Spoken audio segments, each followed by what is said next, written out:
Çukurda ortalık toz duman olacak ve Yamaç Koçovalı adeta çılgına dönerek herkes ekranları kilitleyecek bomba hamleler yapacak.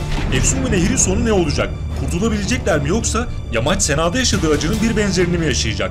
Kulkan ve Yamaç arasında yaşanacaklar şimdiden herkesi heyecanlandıracak. Öte yandan Bartol ve Cumali amca bombanın pimini çekti ve yola çıktılar. Çukur dizisiyle ilgili alınan karar birçok izleyiciyi derinden üzecek. Şimdi tüm bunlardan ve daha fazlasından bahsedeceğiz. Yeni gelişmeleri ve bomba mevzuları sizlerle paylaşacağız. Hemen videoya geçelim.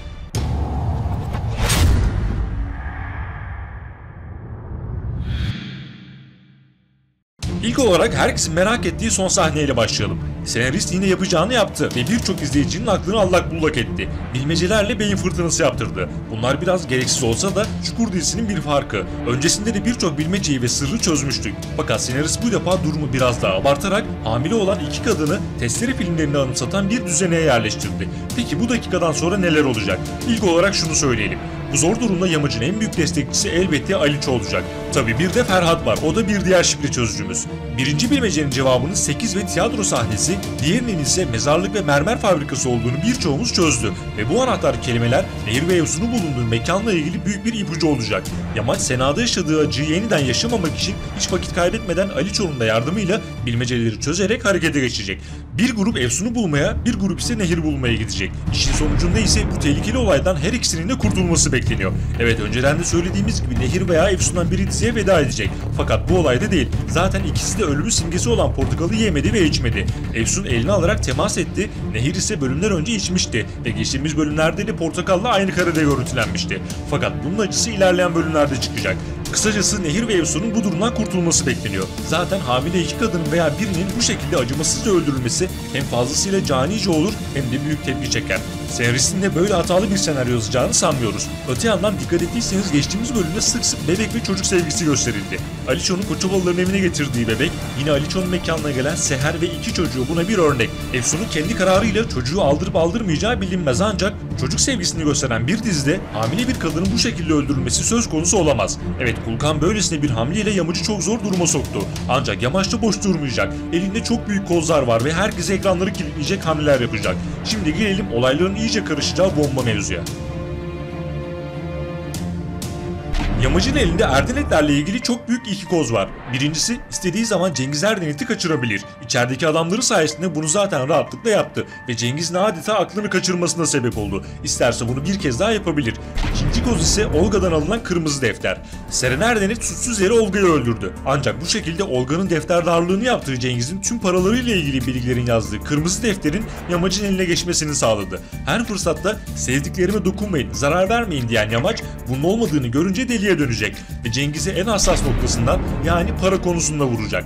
Akıllara gelen bir diğer ihtimal de şu: Kulkan Nehir ve Efsun'u kaçırmıştı. Buna karşılık Yamaç da Cengiz Erdenet'i kaçırıp yanına alarak Kulkan'ı bununla tehdit edebilir. Kısasa kısas yaparak amacına ulaşmış olur. Bu bir ihtimal tabii, kesinliği yok. Tabii bir de Yamaç'ın Erdenetlerin yalısını basacağı bir sahne bizleri bekliyor. Bunu bir önceki videoda söylemiştik fakat önümüzdeki bölümlere sarktı. Kısacası Cengiz Erdenet için artık büyük son yaklaştı ve Yamaç Cengiz'i bitirme planında adım adım başarıya ulaşacak. Hatta Yamaç'ın Cengiz'le ilgili yapacağı plan heyecan dolu olacak. Cengiz'e karşı artık bir adım daha önde olan Yamaç, Cengiz'in arabasına bomba düzeni kurarak Cengiz'i yok etme planları yapacak. Tabi Cengiz bu planda ölmeyecek. Bu konuda büyük bir ters köşe ve herkesi şaşırtacak bir sürpriz bizi bekliyor. Bu sahneyi de şimdiden merakla bekliyoruz.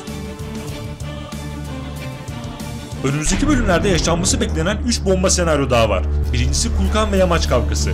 Kulkan'ın haince planından sonra Yamaç Kulkan'ı tanımış oldu ve bu tanışma seansının devamı gelecek. Aksiyon dolu Kulkan-Yamaç kavgası bizi bekliyor. Yamaç sevdiklerine kimse zarar veremez diyerek Kulkan'a saldıracak. Kulkan da buna karşılık verince bomba gibi bir dövüş sahnesi yaşanacak. Zaten işin özünde Yamaç, Erdenetler için kazdığı tüm mezarları teker teker dolduracak. Bunu bir köşeye yazalım. Fakat bunlar yaşanırken Koçovalılardan da gidenler olacak. Yamaç için en kötüsü ise Cumali'nin vedası olacak. Evet, Kulkan ve Yamaç kavgası beklenen sahnelerden biri. Diğer iki önemli senaryo ise Bartol'un dönüşü ve Cumali amcanın ortaya çıkması. Bartol karakterini canlandıran Erkan Kolçak Köstendil geçtiğimiz günlerde bu paylaşımı yaparak dönüş sinyali verdi ve yeniden set başı yaptı. Çukura dönüşüyle hem Cumali amca bombasını patlatacak hem de Selim'in intikamıyla kıyametleri koparacak.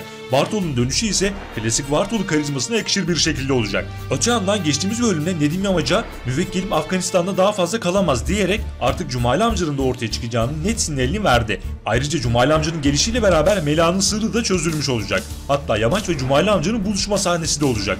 Bu da önceden söylediğimiz fakat bir sonraki bölüme sarkan senaryolardan biri. Tabi bu sahnede Yamaç karşısındakinin Cumali amcası olduğunu ilk aşamada bilmeyecek.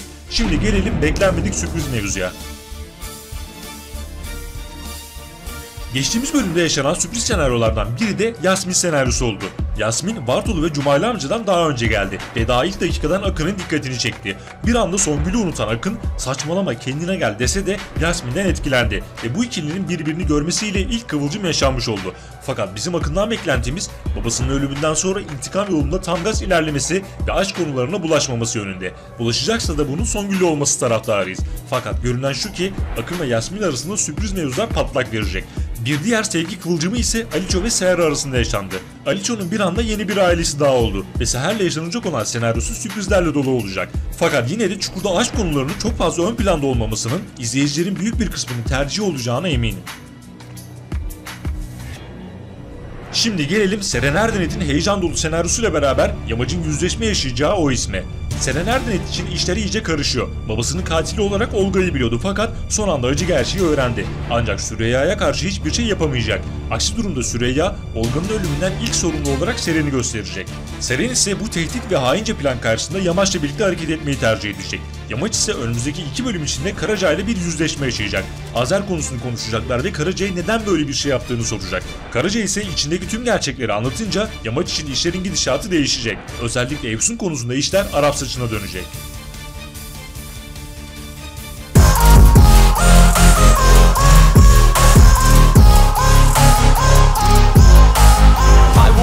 Run away, I don't have to plan it. I can go, change my fate, you won't understand it. All alone, that's okay, people I can't stand them. They don't want me to change, keep me where I'm standing. And I don't wanna be where I am. And I want something